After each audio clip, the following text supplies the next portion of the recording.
పెద్దపల్లి జిల్లా గోదావరిఖని పట్టణ ప్రధాన చౌరస్తాలో బీఆర్ఎస్ పార్టీ శ్రేణుల ఆధ్వర్యంలో సీఎం రేవంత్ రెడ్డి దిష్టి బొమ్మను దహనం చేశారు. కేసీఆర్ హయాంలో జలసిరులతో ఉన్న తెలంగాణ రాష్ట్రాన్ని గోదావరి ఎండిపోయే విధంగా చేశారు. రేవంత్ రెడ్డి దిష్టి బొమ్మను దహనం చేసి నిరసన నినాదాలు చేశారు.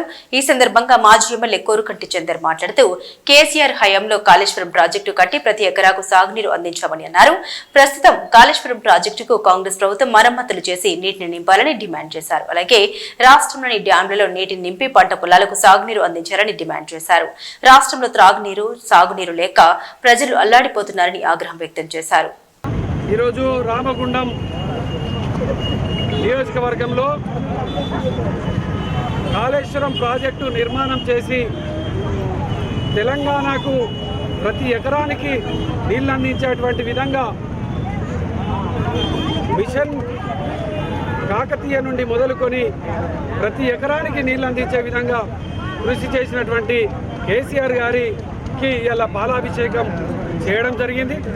అదేవిధంగా ఆ గోదావరిని ఎండబెట్టినటువంటి రేవంత్ రెడ్డి దిష్టి బొమ్మ ఇలా దగ్ధం చేయడం జరిగింది. కేసీఆర్ గారు ముఖ్యమంత్రిగా ఉన్నప్పుడు ఇదే గోదావరిలో పడవల పోటీలు పెట్టినాం.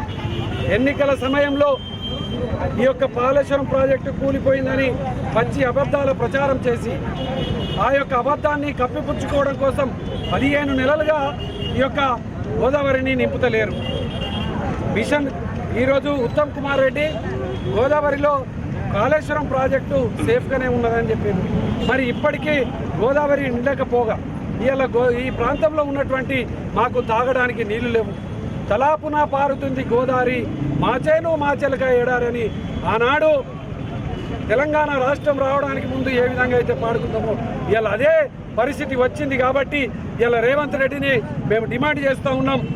కేసీఆర్ గారి లాగా మీరు కూడా ఆ యొక్క కాళేశ్వరం ప్రాజెక్టు నుండి 16.7 టీఎంసీ నీళ్లను లిఫ్ట్ చేసి ఎత్తిపోసి ఎల్లంపల్లి ప్రాజెక్టుకు మిడ్ మానేర్కు అదేవిధంగా రంగనాయక అన్నపూర్ణ సాగర్కు రంగనాయక సాగర్కు మల్లన్న సాగర్కు నీళ్లను తరలించేటువంటి విధంగా మీరు వెంటనే చేయాలని డిమాండ్ చేస్తూ ఉన్నాం ఈ సందర్భంగా.